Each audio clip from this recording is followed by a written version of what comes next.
Welcome again to the Jose and Iris Project. I am Iris, and Jose thinks he's Jimmy Kimmel. He is on 250th July 4th, Happy New Year, America vacation with his family, which is really great, and I'm happy for him. It's me today interviewing. We're visiting, we're revisiting the topic of cults with a guest today here at Deep in the shallows, looking at everyday social behaviors and how they shape our lives, things we often participate in without noticing. We're a Hmm. judgment free zone. We're going to explore, not condemn. We've agreed not to mention what this cult was. And I'm going to go ahead again because these social dynamics are so important. They affect our families, our workplace, our communities, and, things that we do. And so I'm going to let you introduce yourself and then just say a little bit about yourself. We have today with us Ruth. Ruth, welcome. Hi, how is everybody? My name Yes, is Ruth Olivares Rubalcava. And did you want me to go ahead and start, Irene, or do you want to please go ahead go and say ahead. something Yes, else? share about yourself. And then if you could slide right in Okay. to maybe, tell us about how tell about, just share about yourself, whatever feel you feel like sharing, and Okay. how you first became involved with the cult, what attracted you with it. Let's start with that. But tell us about yourself. Okay. I am a retired teacher. I also Thank am a you for your professional. service. Thank you. Yeah, that's what it feels like, a battleground at times. But retired teacher and professional artist. Um, Very I talented, by the way. Amazing, incredible talent. Got to maybe And put. I still have to work part-time because I need that Sure. socialization with people. I can't stay stuck in the studio the whole time. But yeah, yeah. So yeah. So I'm married. I have adult children. Just living my life now, living my best life. That's how I see it. Beautiful. So yeah. So yeah. So I'm gonna go ahead and share how I first became involved with the cult and what attracted me to that. Of course, when you get involved in a cult, you don't know it's a cult. You know, you think Good it's just point. something awesome. And it started out I was very young. I think I was 20 or 21 years old when I got involved. Growing up, I was pretty much alone. My parents, we lived way out in the country, and I had a father who suffered from post-traumatic stress from Mm. Vietnam and a mother who was very passive. And so we were never abused physically, but it was a lot of emotional abuse just because of my father's suffering. And when I say this, believe me, I have a wonderful relationship with my father now, but back in the day, it was very hard. The And amygdala so I hijacks, the things that, yeah. Right, exactly. And so I was one of these kids that I wanted to be loved. I wanted to, know that I was worthy. So I grew up with those voids. And, I got into school and school was great. I expressed myself a lot in school because that allowed a platform to do that. But then once that was over, you got to go into the real world. Um, I married my high school sweetheart. And early on, I did not realize that he had gotten involved in drugs because we had been away from each other for a couple of years before we got back together. And I was going to school, got with him, and we married.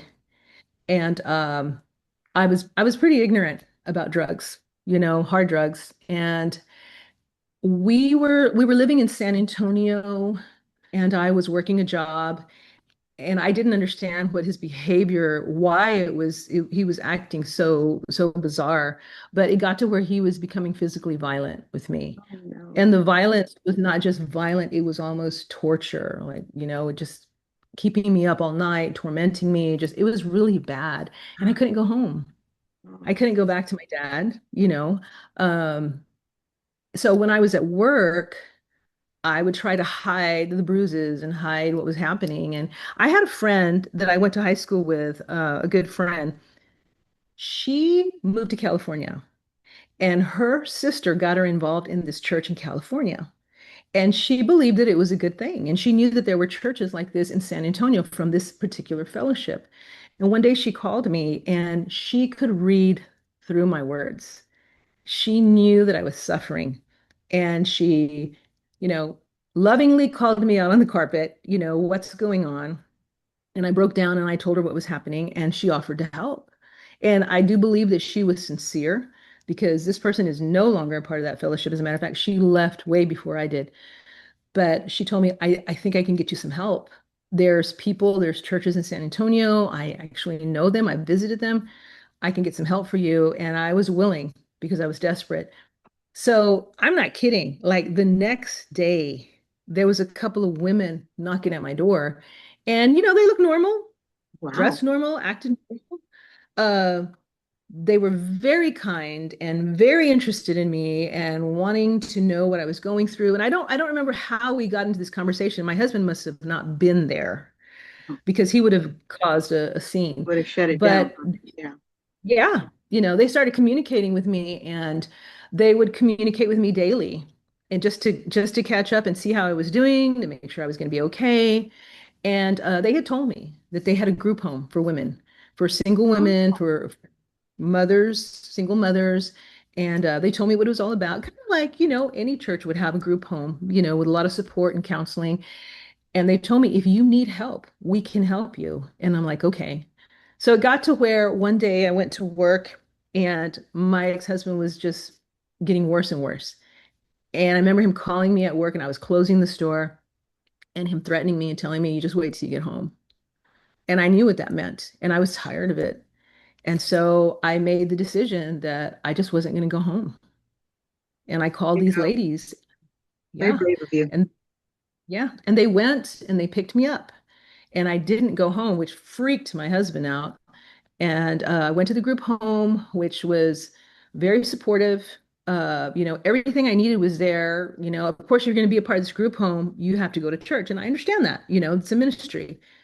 So I went to the church, which I thought was amazing because of it was very loving. I mean, it was That's just good. overwhelming emotional, and I'd never experienced anything like that. And so I went to the pastor for counseling because he had already, knew about me. And I remember talking to him and spilling my guts. And I remember making the comment, I just need to get a divorce. I need to get away from him. And I remember hearing him say, "Oh no, we don't do that. We'll work with him. We'll work with your husband to salvage your marriage, but we don't do divorce because God doesn't believe in divorce." Wow. And my heart just dropped Wow, that because I was sitch like, started really good. It sounds like it was what you needed at the time, and now all of a sudden, record scratch. right. It was like, and it freaked me out. But then they said, we will send men to go to your apartment to go visit him, meet him, follow up on him, help him. Let's try and get him to come to church. So I Wow. continued to stay at the women's home. And he was being visited by these men, and then eventually they brought us together at a service where we met. And then after the service, we went and spoke with the pastor, and we had some counseling, and I went home with him that night because he seemed to have been broken by the fact that, oh my God, she can leave me. So that's how we got in, and we'd go to the services, and service was every Wednesday, every Sunday, twice on Sunday, but you had so much family involvement that is really what hooked me in. And Well, that's cool. yeah, Let I me mean that ask you. So it sounds like things changed from there. So tell us, oh how did yeah. your daily life change after joining this group? I'm leery of calling it a cult because I think there's people in there who probably it feeds whatever they need, and I think you address that. It's Right, like you needed that right. was what you needed at the time. It sounds like a social good, but there's Yes, yes. obviously a lot more to this story for you. So what did a typical day look like for you? There's a hook, and it's mainly a lot of young people is what I notice. Lots and lots of young couples and teenagers. There were a handful of, older adults, but very few. So a lot of influential individuals. Yeah. So our day started like, wow, there's all these ministries, these fun ministries. There's bands you can be in, there's outreaches, there's drama troops, there's so many things you can do, but in order to be in ministry, you had to go to church for 6 months. You had to pay your tithe, which they, told us it's 10% of your income. Um, Now, we did all that. You had to get rid of your TV. There was no more listening to worldly music. You can only listen to Christian music. You couldn't go to dances. You could not be involved with your family, your blood families. They don't tell you you can't, but what they do is they preach over the pulpit in a way that teaches the entire congregation to shepherd themselves, to shepherd each other. And they would highly admonish, you don't want to go back to your family because that's where you were sinning and they could, drag you back into that life. You need to bring them here. They need to see the change in you. And that all sounds good. It does. But And it did you got to encourage your be family? very, Uh-huh. Did you encourage your family to come? I did, I did, but I would not preach to them hard like I would see others. I would not tell my family they were going Just to hell. curious. Like you would kind of drop Yes. drop the hook, like, Yes, hey, y'all ought to try I it, or wrote a letter. I wrote a letter to my dad because remember, my dad and I didn't get along. yeah. And I wrote a letter to my dad and I told him I was a part of, and he, kind of bumped it off his sister who was a Christian, a Baptist. And, she kind of felt like, yeah, maybe she's doing a good thing, let her Yeah. do Yeah. this. If it helped you. So, And so you said it got yeah. to be, yeah. Well, I mean, we were on outreach. You had to outreach. Now, you got to understand, this is a money cult. This isn't a sex cult. It's a money cult. And so Okay. people were resources. So they put you on the street during the week with flyers. We always had stacks of flyers in our vehicles, in our possession, because you need to tell people about Jesus. So you went on outreaches, maybe on Monday and Tuesday. Wednesday, you had church. Thursday, you had practices, sometimes two or three practices, depending on how many ministries you had in. Friday, you had Bible study. Saturday, you had a concert scene, and that's what you were practicing for. So all the bands would play, and you would do skits. And then Sunday, you went to church twice. You went in the early morning, you had Sunday school, then you had an hour prayer, then you had service. So you were Whew, there a that's some long time. seriously massive quantities Yeah. of church. Yeah. Yeah. And then you'd go home and rest, but then you went to night service and you'd get there an hour early to go pray and go to service. And you're dragging your kids in all of this. Your kids are going to school and they're sleeping under the chairs. Because you had to serve the Lord.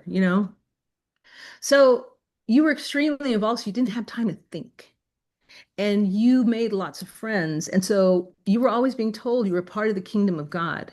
And God needed to save people because a rapture was going to happen and people needed to be saved.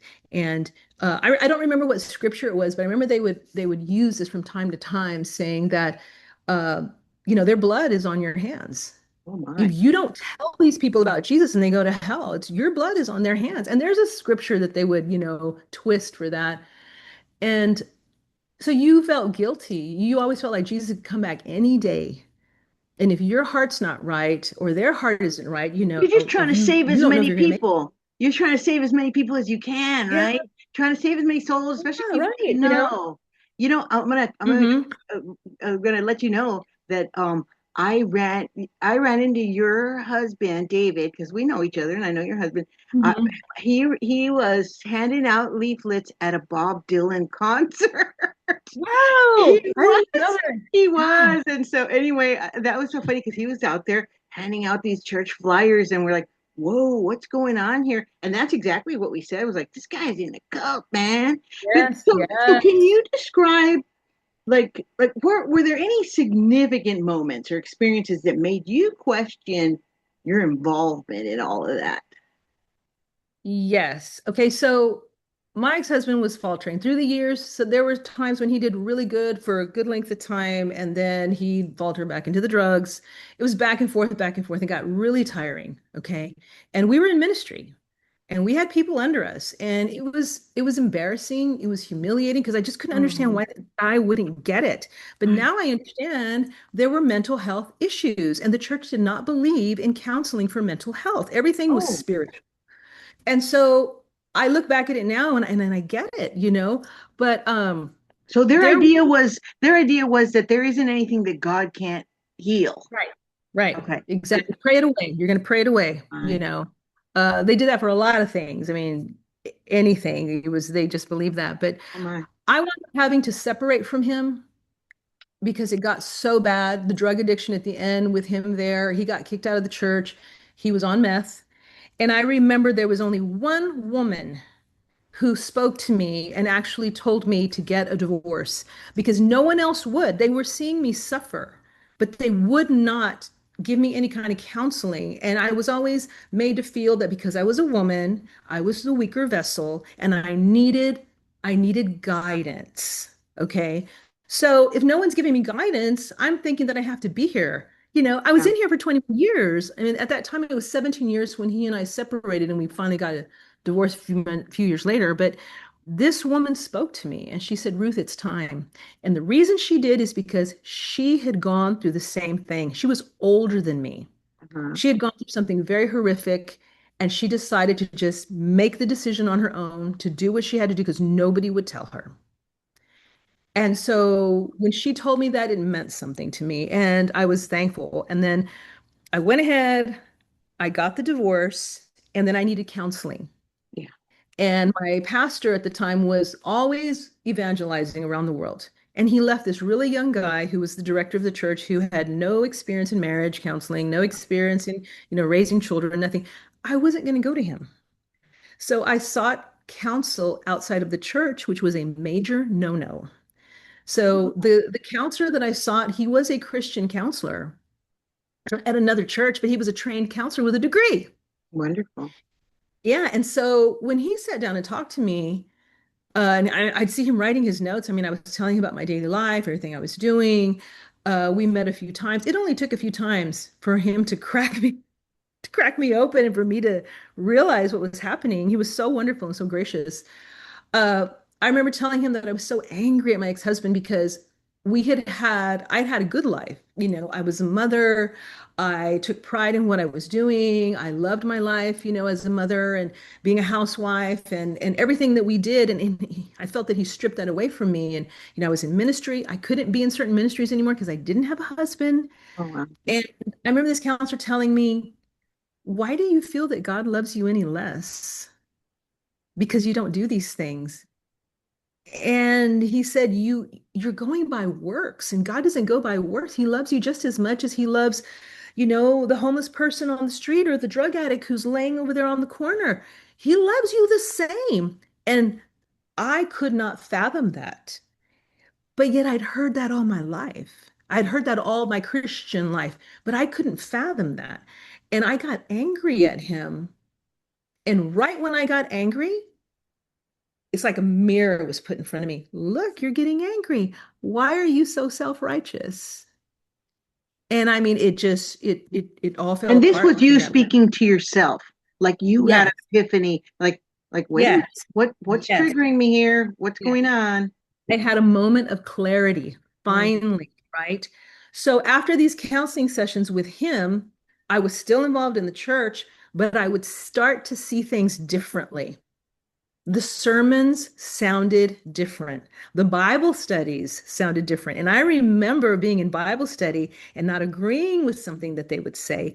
And I would speak up Oh, good and on I would state my piece, right? And I remember everybody could have heard a pin drop because everybody was thinking she's gone cuckoo, she's off her rocker. And there were two things after that really drove the dagger in. Number one was I was driving home from college because I started going to college and they didn't like that. And so I was missing a lot of church. They didn't like that. I was driving home. Now, they were totally against Catholics. We were told you don't listen to Catholics, you don't listen to Catholic station, you can only listen to us as we're the right ones, blah, blah, blah. I'm paraphrasing this, but I was driving home and there was a Catholic station on the AM radio and I fumbled across it and I said, no, I'm gonna listen to it. So I did. And they had like this Bible answer man. Yeah. And people were calling in asking questions. And I remember this woman called in and said, I have a Protestant friend who talks about a rapture. I've never heard of that. She says that Jesus is coming back and he's going to take all his people. And if you're not ready, we're not going to make it. And she goes, what is that? And the guy said, yes. He goes, the rapture is a religious myth. And I thought, oh, because I hadn't debunked that yet. My whole life was just driven by fear of this rapture coming. And he started giving the history. And he talked about this guy named Daniel Darby back in the 1830s, how this whole story came about. And I mean, I'm gonna just paraphrase it really quick. He was a preacher in somewhere in Europe. His little girl or teenage daughter had a dream, saw Jesus. People were flying up to him. It was just a dream. And he took that story and he preached it over the pulpit. And I don't even think he meant it to be sounding like gospel, but you know how church people are. They took that and ran with it. And She it had a sparked, vision of this yes, yes. And rapturous moment. Oh my. other preachers started preaching his story, and it sparked a revival in Europe.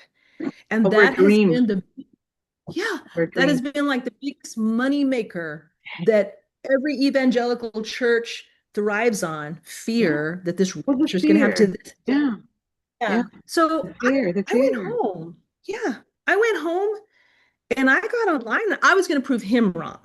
Okay. Because I was so indoctrinated. I was going to prove him wrong. And I got online and I started doing my research. Well, I found it and I was wrong.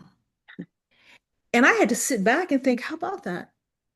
But this relief that came over me that I didn't have to worry that I was going to go to hell. And I remember calling my son, he was in college, and telling him, hey, I found out the rapture wasn't real. And I mean, I was just talking about it, like, what? It was just this relief. I can't explain it, and wishing that I could tell them, but I knew they weren't going to listen to me. And then I continued to go because, again, that was the only family I knew for 20 But there was something chipping years. away happening with this counseling Yeah. outside, and obviously Yeah. you kept it on the down low, or they would not have approved of this counseling, and you kept Oh, a lot of stuff exactly. on the down low. Can you describe like your feelings though, your thoughts? Because you had a point to where you finally decided, I gotta leave. What prompted the Okay. final blow, like the final cut?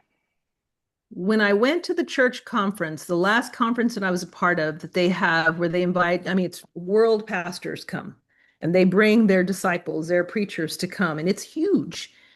And I'm sitting there and I'm listening to the founder. And of course, when the founder's preaching, everybody it's just like this group think, Yeah, everybody's cheering and just, basically worshiping the guy. I a know it's, frenzy. It's a frenzy. yeah, it's Yeah, yeah. crazy. It is.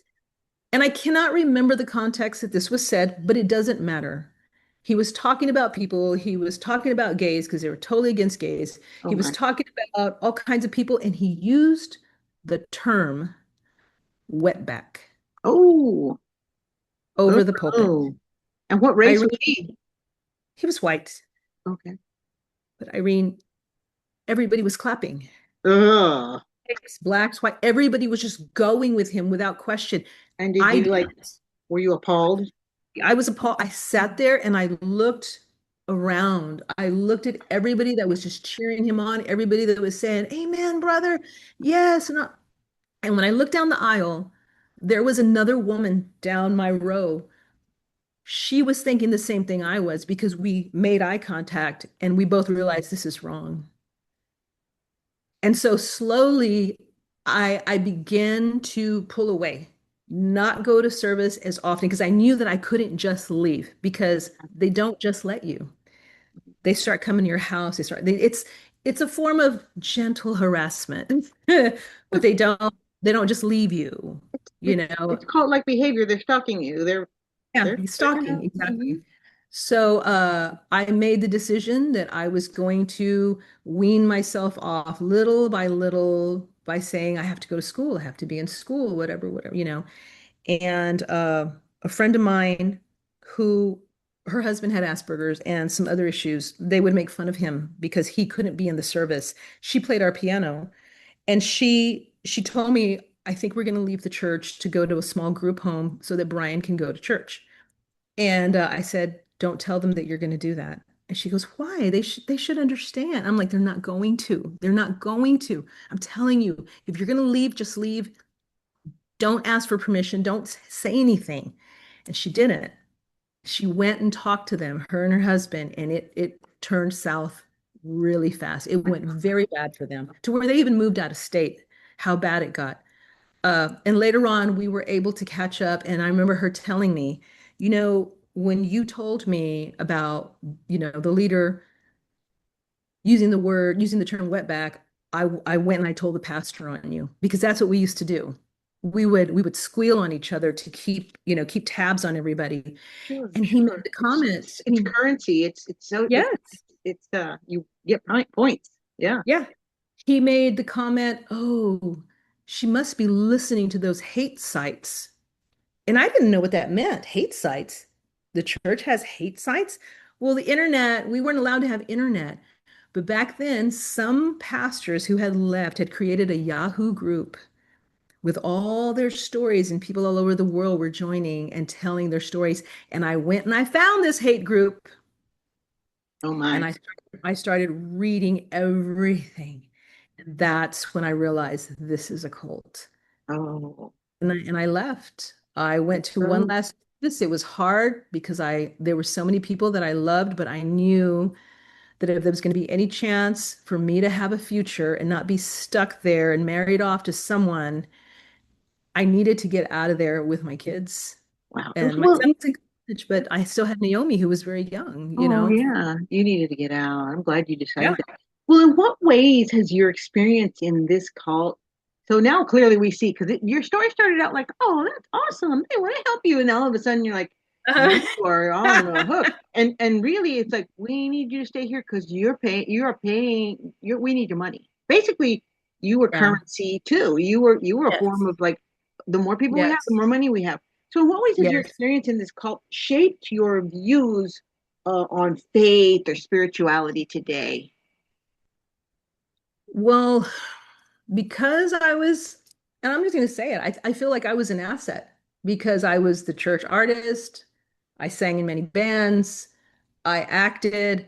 I did a lot for free. Yeah, So I feel like I was exploited. And once I left there, it made me question everything. Of course, everything I believed. I didn't read the Bible for a long time. I had read the Bible from cover to cover many times. And I realized that they had developed this filter. I developed this filter that they wanted, and I needed to get rid of that. So I started reading about other religions, which was a huge no-no. yeah, I started learning about things that, of course, Christians would say, oh, you shouldn't read that. That's just wrong.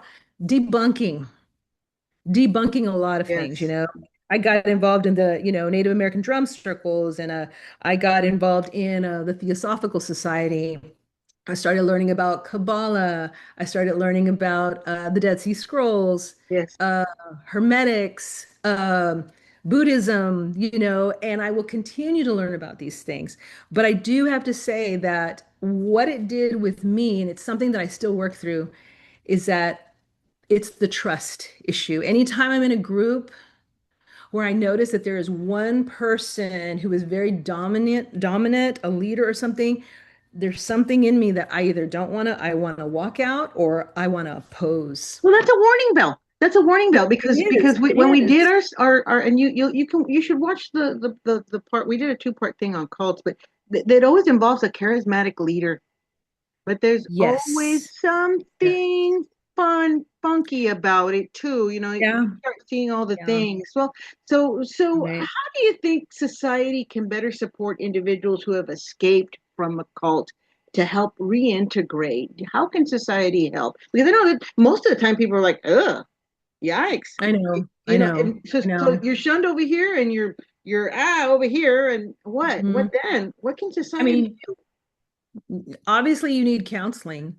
And it seems like a lot of people who get sucked into these cults are people with no resources. And do? so it's going to need like free counseling. And where can you get free counseling? I mean, I paid the counselor that I went to, but there's people who can't afford it. Mm. And then so if they try and leave, they wind up going back. And I would see that all the time. So you need to have counseling. There needs to be some type of communities where there can be activities and just getting together, some kind of fellowship that's family oriented, that Kind of like can, AA, right? Kind of like AA, yes, like yes, that sort of yes, like group where you can come in right, and talk about the experience yes, with yes, others.